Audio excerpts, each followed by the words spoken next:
Okay, you've seen her, but Really? let me. Yes. Okay. Yes. You know, I was hoping that she would not be unveiled like that.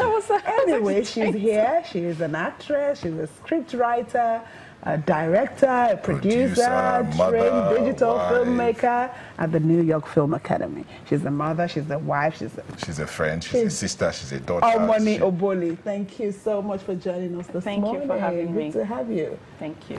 As Neota said, finally. It's a pleasure to be here. Okay, so let's talk about Nollywood. Let's talk about filmmaking, which is what you do. Tell us about your journey in the Nigerian film industry. How long do we have? You have 3 seconds.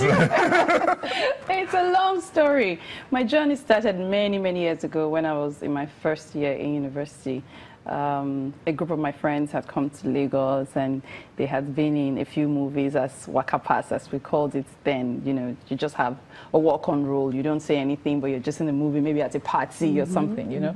And they came back to school. I was in University of Benin, and all they could talk about was their experience in home video, because no one called it Nollywood at the time. It was just industry or home video or something, so I was so thrilled, and I thought to myself, I really want to do this. Right from when I was a little girl, I've always loved acting. I was in every school play, every church play.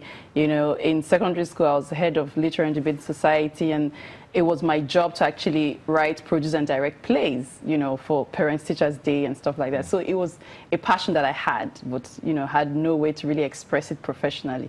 So I went with them the next holiday and actually came to Lagos, and I got to be in a few movies as actually better than a walk-on role. One of those, tiny roles that you're either the house help or you're or you're the secretary or something, And I remember my very first movie is a movie called Shame with Liz Benson and RMD. And I got to be Liz Benson's house help, and I think RMD was her love interest, and I opened the door for him, and I was like, oh my gosh, this is like a dream come true, So, I left it. I got on to play a couple of lead roles. I was there for like a year plus, but then it was clashing with school, so I had to leave it.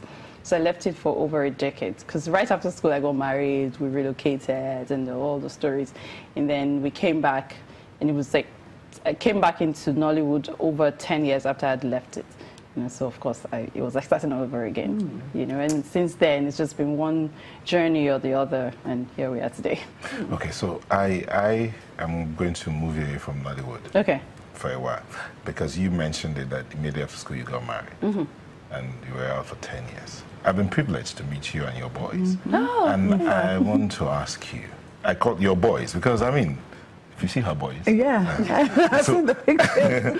How do you manage them? And how does your husband, double question here, how do you manage the boys? And how does your husband feel about you in the movies?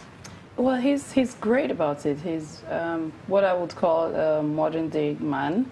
He understands that this is my job, this is my passion, this is what I love, and he supports me 110%. And he's such a great support system for me, because even with the boys, my husband is great with them. People say boys usually closer to their mothers. I don't know if in my case I can say that, because my husband is a disciplinarian. Like we do good cop, bad cop. I'm the good cop. I'm always the good cop.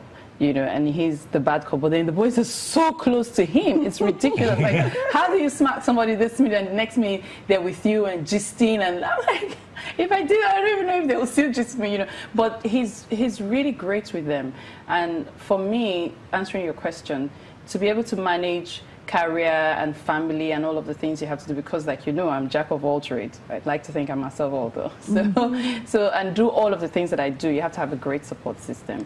So you have to have people in place who would at least stand in for you when you're not there. And then you have to realize that when you are there, you spend quality time. So when I'm around, everyone knows I'm around. The kids and mommy is around, so I cook special meals. I make sure that my presence is felt. So when I'm going away, everyone's sad. I'm staying with that thing. Hold on, before we go too far, because there's a movie she did recently with Ramsey Noah. Yes. Where you had to switch roles. My wife and I. Thank you. I was trying to get the name. Did that in any way did you borrow from your family life to play that role? Of course, you always do stuff like that. When every time you have a role to play, you do your research mentally and otherwise. So I'm thinking to myself that what part of my life can I bring into this, if at all, you know? And I had to work with my husband on that role as well, because, you know, my character had to become the guy. Yeah. You know, so I had to work with my husband. I worked with Ramsey as well, and vice versa. You know, Ramsey worked with me. He's like, Omoni, how would you do this? Would you sit? Would you cross your legs? Would you do this? You know, so of course, definitely, I had to think about parts of my life. Okay, and I was thinking, you know, when I saw you, I've always seen in movies and newspapers, or you know. And I'm thinking, is this the same woman that gave birth to those big boys? How are you managing it? Because for some women, it's not easy. You know, motherhood will take its toll. Do you have to do something extra? Well, I think everyone has to do something extra, because if we all let ourselves go, then, you know, you take whatever you get, right? So what I did with, during my childbearing years was, after every pregnancy, I made sure that I lost the baby weight before the next one. You know, because I find that when you pile fat on fat, it's more difficult to lose. So I made sure that I lost every baby pregnancy weight before I got pregnant for another child. So I would, so for me, it's diet and fitness. It's science, except you have a sickness that is allowing you not to lose weight. It's science. If you reduce your food or your calories and you increase your activity, it equals weight loss. Okay, let's come back to the movies. 2014, you did Mrs. Elliot. And that was the year you won. Being Mrs. Elliot. Being Mrs. Elliot, yes. And that year you won an award, and you've won several awards, but you won the Big Screen Actress of the Year award at the Eloy Awards. Okay, so Being Mrs. Elliot, 2014. 2015, you were part of the Wives on Strike. No, First Lady. No, that was First Lady. First Lady. Yes. So I'm trying to. You see, you've done quite some movies, and a lot of them are focused towards the woman. I know. Yeah, and why? Like this one, I have this one out there, Wives on Strike. I mean, why? Okay, so I'm a big supporter of women. Very firm supporter of women. I believe that if you empower a woman, then you've empowered not just a family, but a nation. So you want the female president? Why not? Maybe I will be female president someday. Who knows? So, you know, so for me, if I can get a woman to do something, or if I can empower a woman, then I believe that I've empowered not just her, but her kids, the people around her. If she's not even married, her family, because women are nurturers by nature. It's just how God created us. There's nothing you can do about it. I don't want to do anything about it. I just have to contribute my quota. Exactly. So join us.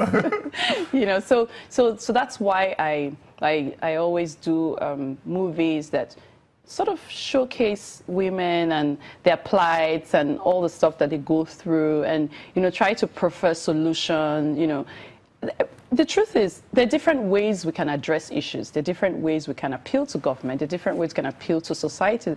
And for me, film is what I know, right? So, and I believe a movie is worth more than 1,000 words. So most people believe everything they watch on TV, 100%. So why not use that as a vehicle to pass on messages?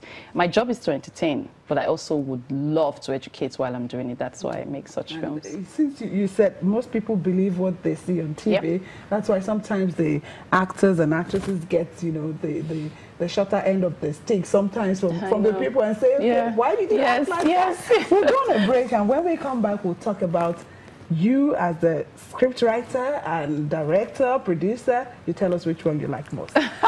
We'll be back.